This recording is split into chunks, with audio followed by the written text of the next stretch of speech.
Au début, c'était comme un film, nos regards qui se croisent dans cette petite librairie de quartier. Je cherchais un roman d'aventure, tu cherchais un recueil de poésie.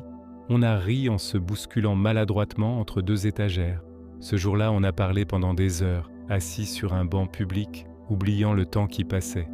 Tu m'as raconté tes rêves de voyage. Je t'ai parlé de ma passion pour la musique. Chaque mot était une découverte. Chaque silence était rempli de promesses. On avait l'impression de se connaître depuis toujours. Les premiers mois étaient magiques. Des dîners qui s'éternisaient, des week-ends improvisés à la mer, des nuits entières à refaire le monde. On se disait tout, vraiment tout. Tes peurs les plus profondes, mes doutes les plus secrets. On était le refuge l'un de l'autre. Je me souviens de cette fois où tu as eu une mauvaise journée au travail. Tu es rentré, le visage fermé. Je me suis assise à côté de toi. J'ai juste posé ma main sur la tienne et tu as commencé à parler. Tu as vidé ton sac et à la fin, tu m'as dit que j'étais la seule personne qui te comprenait vraiment. J'ai cru que ça durerait éternellement. Puis, sans qu'on s'en aperçoive, les choses qu'on m'a mots ont commencé à changer, lentement, insidieusement. Ça n'a pas été une grande dispute, non, c'était plus subtil. Un silence par-ci, un soupir par-là. Les questions « ça va ?» sont devenues des formalités. La réponse était toujours « oui, et toi ?» sans jamais vraiment attendre la suite. Nos journées se ressemblaient et on ne prenait plus la peine de se les raconter. On vivait côte à côte, mais plus vraiment ensemble. L'espace entre nous sur le canapé semblait s'agrandir un peu plus chaque soir. Je me souviens d'un soir en particulier. On dînait en silence.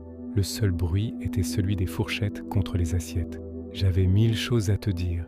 Je venais d'apprendre une bonne nouvelle au travail. J'étais fier. J'avais envie de la partager.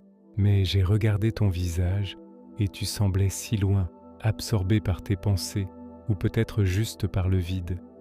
Alors je n'ai rien dit. J'ai avalé mes mots avec ma bouchée et j'ai compris que toi non plus, tu ne me racontais plus rien. Les anecdotes drôles, les petites contrariétés, tout restait à l'intérieur. Le silence est devenu une habitude, une troisième personne dans notre couple. On communiquait par post-it sur le frigo. Pense à acheter du lait. J'ai un dîner pro ce soir. Des messages logistiques sans âme. On évitait les sujets qui fâchent, puis on a évité tous les sujets. Par peur de la confrontation, par lassitude, je ne sais même plus.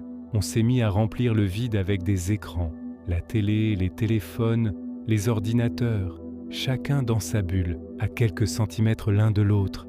C'était plus facile que de se regarder dans les yeux et d'affronter le gouffre qui s'était creusé entre nous. On a commencé à se mentir. Des petits mensonges au début. Non, non, tout va bien. Je suis juste fatigué. On se mentait à nous-mêmes, surtout. On se persuadait que c'était une phase, que tous les couples traversaient ça, que l'amour passionné des débuts devait forcément laisser place à une routine plus calme. Mais ce n'était pas du calme, c'était de l'indifférence. On ne se disputait même plus. Les disputes, au moins, c'est un signe qu'on tient encore à l'autre, qu'on a encore de l'énergie à mettre dans la relation. Nous, on n'avait plus rien, juste un silence assourdissant. Et puis un jour, la question est tombée, presque par accident. Est-ce que tu es heureux ? Elle est restée en suspens dans l'air, lourde, impossible à ignorer. Et pour la première fois depuis des mois, on s'est regardé, vraiment regardé. Et dans tes yeux, j'ai vu le même vide que celui que je ressentais. Il n'y avait pas de colère, pas de haine, juste une immense tristesse. La tristesse de deux étrangers qui partageaient le même toit. La réponse, on la connaissait tous les deux, sans même avoir besoin de la prononcer. La décision de se séparer a été la chose la plus honnête qu'on se soit dite depuis des années. C'était douloureux, terriblement. Mais c'était aussi un soulagement, comme si on pouvait enfin respirer après avoir retenu notre souffle trop longtemps. En faisant les cartons, on a retrouvé des vieilles photos. Nous, souriants, complices, ça a fait mal. Ça a rappelé tout ce qu'on avait été et tout ce qu'on avait perdu en chemin. On a perdu notre histoire, non pas à cause d'une trahison ou d'un drame, mais à cause de milliers de mots qu'on n'a pas dits. Avec le recul, je comprends que le silence est un poison lent.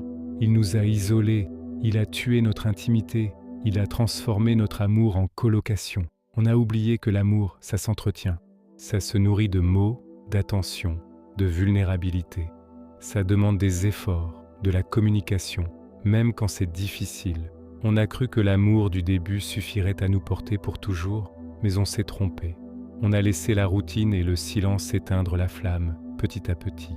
Aujourd'hui, je vous raconte cette histoire. Pas pour me plaindre, mais pour partager ce que j'ai appris. Ne laissez jamais le silence s'installer. Parlez-vous. Dites les choses, même les plus insignifiantes. Demandez comment s'est vraiment passée ta journée. Écoutez la réponse. Partagez vos joies, vos peines, vos doutes. C'est ça le ciment d'un couple. Ne tenez jamais la communication pour acquise. Si cette histoire vous a touché ou si vous avez vécu quelque chose de similaire, partagez votre expérience dans les commentaires. Parfois, mettre des mots sur les choses, c'est le premier pas. Merci de m'avoir écouté et prenez soin de vous et de ceux que vous aimez.